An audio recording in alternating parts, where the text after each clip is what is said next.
Hey everyone, it's Mike with It's Pittsfield Tonight. It is Tuesday, September 2nd, and I'm going to jump right into it. So, Labor Day has come and gone. It's officially the end of summer, so let's hope that's not officially the end of the nice days. I don't think it is. Today's a beautiful day, and I love fall. I just do not like what comes after at all. At all. Not a fan of winter. But anyway, I hope everyone had a great summer. And I hope everyone was able to get out and enjoy themselves and have some downtime and just get outside, because for a lot of us, winter can be very claustrophobic. So if you're not into winter sports, which I'm not, winter can be a tough time. So anyway, I received quite a few messages from people asking me a few things. The big one was, what happened with the open meeting law thing? Where is that going? What happened? Is that it? It's over. So no, it's not. I'll touch on that briefly. That topic is exhausting me, but I did receive my official letter from City Hall with the results of their independent investigation. So I'll read this to you, not in its entirety. I have to say, when I got this, after I started reading it, I did believe it was a joke from one of my friends. I thought one of my friends sent it to me, messing with me, and I had to go back and check the address and make sure that this really was from the city clerk's office. So anyway, Mr. Daly, the letter is in response to the open meeting law complaint filed by you regarding the attendance of several city councilors at a Homes Not Handcuffs community meeting on July 31st. The City Council and the Ordinance and Rules Committee reviewed your complaint at a duly noticed meeting on August 12th, 2025, which they did, and they determined that no violation of the open meeting law occurred. A motion to accept the communication and place it on file was carried by a unanimous vote of the 11 members of the City Council at the City Council meeting and the 5 members present at the Ordinance and Rules Committee meeting. The open meeting law is clear that a violation requires a quorum of 3 or more Ordinance and Rules Committee members or 6 or more City Council members to be together and deliberating on a matter. At the Homes Not Handcuffs meeting, this condition was not met. While 6 City Council members and 3 Ordinance and Rules Committee members were present at the event, they were not together deliberating. Chair Lampiazzi stated that she was at a table with Councilors Warren and Noto with other people sitting between them. Now that was so funny to me, because nowhere in the open meeting law does it say it's okay if somebody's sitting in between you and one of your colleagues, or if they're at a different table than you or one of your colleagues. It's very clear that you can't have a quorum, which is a simple majority. You can't have a quorum within your own jurisdiction discussing city issues. That was why I filed the complaint. So they go ahead and say that those conditions weren't met, but then they go ahead and say they were met as far as the amount of counselors were present. So you did have 6 counselors and 3 Ordinance and Rules Committee members there. But they're saying that they were not together deliberating, and that is in quotes. Chair Lampiazzi stated that she was at a table with Councilors Warren and Noto with other people sitting between them. Okay, I read that. No quorum was present at the table. She also stated that at one point she shared a topic with somebody, and it wasn't an elected official, and that the City Council President, Pete White, was at a different table. Councilor Rhonda Sear, our Ward 7 councilor, was at a different table, and at-large Councilor Alyssa Costa were at different tables. Look, this was an event. They're calling it a community-sponsored event, which I think is kind of comical, because what exactly is a community-sponsored event? And if you look it up, it's just members of the community doing an event that's open to anyone in the community. So I could throw a birthday party and say everyone in the community is invited, and I guess that's a community-sponsored event? So bizarre. But anyway, so then it goes on to say, furthermore, the counselors did not deliberate on any upcoming ordinance.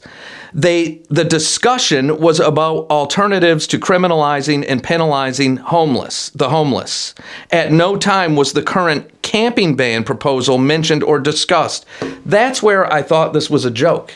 That's where I had to stop reading and go back and look. And I said, wait a minute, because it's contradiction after contradiction. And I'm like, I had to make sure this really was the official thing from the city. And it was. The camping ban ordinance, look, they said at no time were they discussing the camping ban ordinance. They were discussing alternatives to criminalizing and penalizing the homeless. The criminalizing and penalizing the homeless is the camping ban ordinance. That is the piece of the puzzle. I mean, that is what they were discussing. Alternatives to that camping ban ordinance, which would be not criminalizing them. I don't get how they're just talking in circles. I mean, that's what this was. Homes Not Handcuffs, this group that was put together in opposition of the camping ban ordinance. So they're saying in here, yes, they had a meeting. Out of the 40 or 45 people there, 15% of them were city councilors. And then there was other politicians there. But 15% of them were sitting city councilors. Okay? And out of that, they're there at this meeting being held by the group that opposes the camping ban ordinance, discussing alternatives to criminalizing homelessness. And at no time did they discuss with their colleagues that they're at tables with. They never talked about anything that was being discussed at the meeting that they would be voting on at the next council meeting. Come on. And the fact that Councilor Dina Lampiazzi did not use the screenshots I put in there that were attached to the complaint on the agenda, and 3 minutes after she said they were not relevant, Councilor Rhonda Sear lied about what she said, and not one councilor on that dais said, hey, wait a minute, we have the screenshots right here attached to the complaint. You actually did say that. Because I didn't lie about what she said at all. Not one word. I read her word. I mean, she started this. So it's crazy, though, that they would dig down so deep on something that at first I thought, well, it probably wasn't intentional. Maybe they're just not that educated on the open meeting law. That's what I thought. Because this is an iffy one. If they are correct that they honestly didn't talk to each other there, none of them talked to each other about what they were talking about at the meeting, which was alternatives to criminalizing homelessness, which is the camping ban ordinance that they'll be voting on. That is the whole criminalizing piece. But they're saying they never talked to each other or anything. Okay. Well, I can't imagine that. I couldn't have imagined that it would go this far. I honestly thought they would address this and say, oops, we might have messed up. That wasn't our intention. We didn't speak to each other, but we could see why somebody would be concerned. I mean, it's such a hot topic. But to me, the topic really has nothing to do with this. In this particular case, it's specific to the meeting, yes, but if this just allows this to happen, that you can do this, you can put together a special group, hold a meeting, invite city councilors to discuss something that they'll be voting on at the next council meeting, because that's exactly what this is. And it has nothing to do with homelessness. And no, it hasn't already went through the Attorney General's office. I know there's people out there that like to talk like they know everything, and they don't. The way this works is you go to the AG's site, or you can just go to the City Clerk's office. But I went to the AG's site where you can download the forms. They're PDF forms. In this case, I downloaded and printed the open meeting law complaint form for a violation. You fill that out, you take that to the city clerk's office, because the violation took place in Pittsfield. You take it to the Pittsfield city clerk's office. They put it on the agenda. They notify the council in the subcommittee. They have 14 days to respond, which they did. On day 13, they sent me this last Wednesday. when they send me a copy, they'll send me a hard copy of that in letter form also, and then they'll notify the Attorney General's office. That's when the AG's office is informed. They weren't responding to a complaint through the AG's office. This is the first time when the Attorney General gets this complaint from them. They filed it, and then they sent that. Then, after 30 full days have went by since the initial filing of the complaint, now I can ask the Attorney General's office to pull up that complaint, which they will have on file at that point, and do their own review of it if I'm not satisfied. That's how that works. And I'm going to follow through with that because I think it's really obvious. And if they didn't discuss, why are they being so defensive on something like this? I really honestly thought this would be something where they just said, okay, I think we might have screwed up here. Wasn't intentional. We weren't talking to each other, but how could they not see where that would be an issue? But they're taking this as some weird, I don't know, personal attack or something. I have no idea. This is the first time I ever filed a complaint. But like our finance director used to say all the time, you ever try fighting City Hall? And that's how government is. It's a shame it has to be like that. But anyway, that's where that stands. That's where that's going. We'll find out what happens from there. I'm not overly stressed on it anymore. There's certain city councilors that I just could care less about anymore. When you see them act like that, it's difficult to deal with because they're so defensive and so on the attack all the time. That's not a good thing to see from your elected officials, I don't think.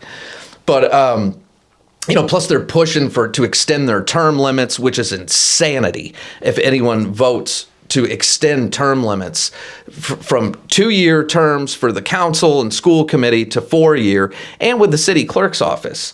Look, I don't understand that at all. And they're like, well, you need an experienced city clerk. Yeah, and if you have one, city clerks usually always run uncontested. Okay, so it's not like Michelle Benjamin, for instance, has to put together some big campaign team to run for city clerk. Normally, the clerk always runs uncontested. And if you're doing a good job, you're there for as long as you want to be. People are happy to have you. There's no reason to change any of that. To inflate government even more here, no way. To take a voice away from people, no way. That's just more power going to them and being taken from the people. So I think people are crazy if they go along with voting for that. Terms should be what they are. A lot of people didn't like it when they moved the mayor to 4. I kind of get that. But the council and the school committee and then having the mayor as the chair of the school committee, and I don't understand where they're going with a lot of this. But we're seeing government changes all across the country. Anyway, that's that. So there's a lot of stuff coming up. I've got candidates coming on. I've spoke to Mike Grady, who's running for city council in Ward 5. I'm excited to have him come on. I remember when he was Officer Grady. Karen Kalinowski, who many of you know, I've had Karen on probably more times than anybody. But I'm excited to have Karen coming on. Karen's running for at large this year. And I've talked to Walt Powell, who's running in Ward 6. And I'm going to see if I can get an interview and have Walt come on. And I'll be reaching out to other people running for school committee and city council. So, all right, that is it for now. Take care of yourselves. Take care of each other. Try to stay involved. Try to keep things positive. It's a crazy time right now. And every community is seeing a lot of things where we all have those people that yell and scream fascist and do all these. You're seeing this whole different mentality coming across the country. And it's sad to see a lot of it happening here, but hey, we're no exception to the rule.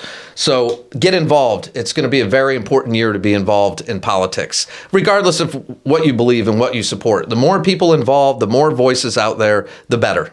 That's how I see it. All right. So again, take care of yourselves, take care of each other, and I'll catch y'all in the next day or two.